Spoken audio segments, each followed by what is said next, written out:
Hello guys! Hello Sagittarius! Welcome dito sa aking channel. Kapalaran 888 Sagittarius. Tingnan natin. Mother Sagittarius. Wow! So, yung message mo, first card mo is Mother. So, if you're having a problem with your mother, with women, kailangan mong ayusin ito as soon as possible. Okay? Kung ikaw ay anak, kailangan mong i-check yung nanay mo. Kung ikaw naman ay nanay, kailangan mong i-check din yung nanay mo kung buhay pa siya or kung ano pa man. Okay? Sagittarius Freedom. Okay. So, nakikita ko sir dito, comment down below sa mga Sagittarius na may problema sila sa kanilang magulang, sa babae, sa asawa, kung lalaki ka.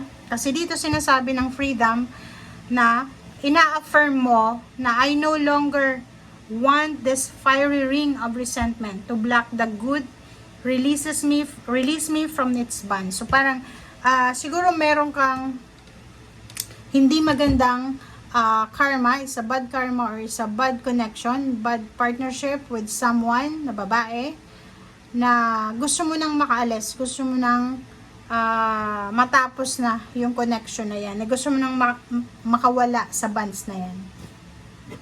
Comment down below if you're resonated.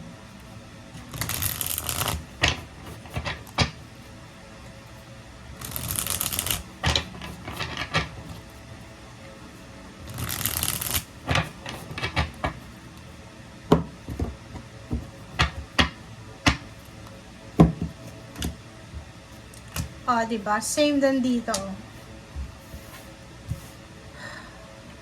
Ang Sagittarius na to na nanonood sa ngayon, siguro meron siyang pinagdadaanan na restrictions, imprisonment, stagnation sa isang tao. And it's either relationship siya, pwedeng nasasakal na siya sa relationship, nasasakal siya sa trato ng kanyang pamilya, sa kanyang boss, or kung kanino man na individual. And nakikita ko sir dito na naghahangad ka ng dasan. Gusto mo ng freedom, gusto mong makaalis, makawala sa, alam mo yon, sa connection na to, sa band na to. And gusto mong bumalik yung ligaya sa buhay mo. Parang ano siya, relationship siya, pwedeng married life na hindi masaya yung isa. Parang feeling niya, nakagapo siya, nakatali siya, stagnant. Diba? Sa isang relationship, sa isang pag-aasawa na hindi niya ma-enjoy. Parang ganun. Yung iba naman, it's either ano yan, kontrata. Kontrata yan sa trabaho. Business, contract, career, parang ganun. Pinirmahan na 2 years, 3 years, 4 years, parang ganun na. Iniisip niya na matagal pa. Matagal pa, marami pang taon ang kanyang gugugulin para makaalis dyan. Parang ganun. Okay, page of 1. So, nakikita ko sir dito, kahit mayroong iba sa inyo na may mga restrictions na pinagdadaanan, may posibleng good news na darating sa inyo sa mga susunod na buwan. Hindi pa to sa ngayon it's a future message. Susunod na buwan or susunod na taon, lump sum of money. So, money. So, sinasabi yan sa'yo na huwag kang panghinaan ng loob sa ngayon kung may pinagdadaanan kang problema. Kasi parating na yung financial completion, financial achievement, satisfaction na tinatrabaho. And isa sa mga like meron ka sigurong nag-iipon ka siguro ng pera, nagpaplano ka papunta ng ibang bansa, gusto magtrabaho sa ibang bansa, so nag-aayos ka ng papeles. Nakikita ko sir dito na matatapos mo to. Ang Page of Pentacles at Page of Wands na to, is all about future to. Hindi to sa ngayon baka iniisip mo ngayon yan, hindi. Sinasabi na upcoming siya, so may paparating na balita, may paparating na confirmation tungkol dito sa international job or international travel or relocation, or kung may pinapagawa kang bahay, may inutang ka na sasakyan, sinasabi na matatapos mo yan, maayos mo yan. Ace of Pentacles and then Two of Cups. Isang couple dito, mag-asawa, mag-boyfriend, girlfriend, mag-live-in partner, magnanay, magkapatid. Meron silang, kumbaga, goal sa buhay. na posibleng ma-achieve nilang dalawa. Yung iba din, pwedeng mag-asawa siya, pareho silang makakatanggap ng international job offer, promotion, salary increase, or yung iba, pareho silang makakatanggap ng blessings. Okay? Judgment and Four of Cups. So, nakikita ko sir dito, kung may hinihintay ka, it's either naghihintay ka ng relationship mo, or naghihintay ka ng message from someone, sinasabi na kailangan mo ng magdesisyon.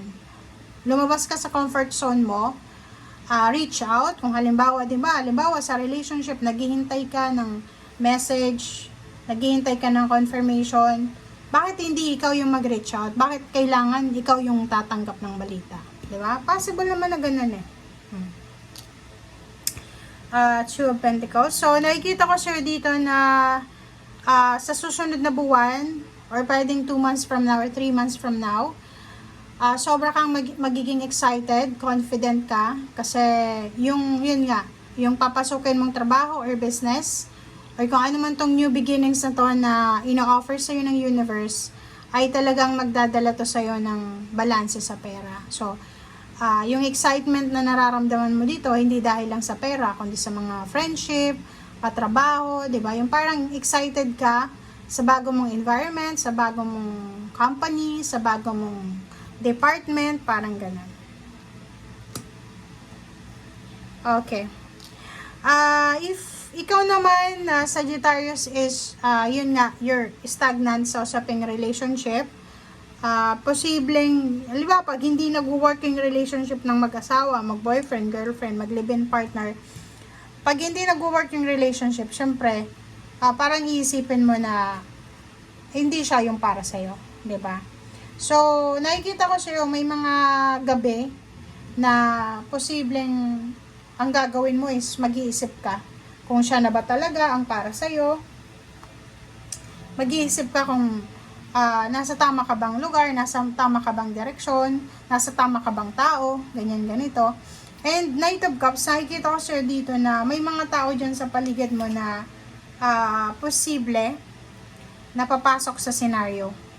Lalo na kung sa pagkakaibigan, may kaibigan ka, tapos palagi mong sinasabi yung problema ng mag-asawa, boyfriend, girlfriend. Talagang mayroon dyan na i-offer sa'yo yung mga tao sa paligid mo. Kaso lang, ang problema dyan, kinakailangan mag-ingat kasi minsan, hindi lahat ng desisyon natin, lalo na kung may problema ka sa relationship mo or sa pamilya, ay tama. Minsan, temptation yan. Kailangan mo munang alamin kung mariresolve mo pa ba yung relationship, kung masisave mo pa ba yung relationship bago mo tanggapin itong Knight of Cups. Kasi yung Knight of Cups na yan is either temptation, is either a test, or is either talagang true love yan para sa'yo. Okay? Thank you guys. Bye!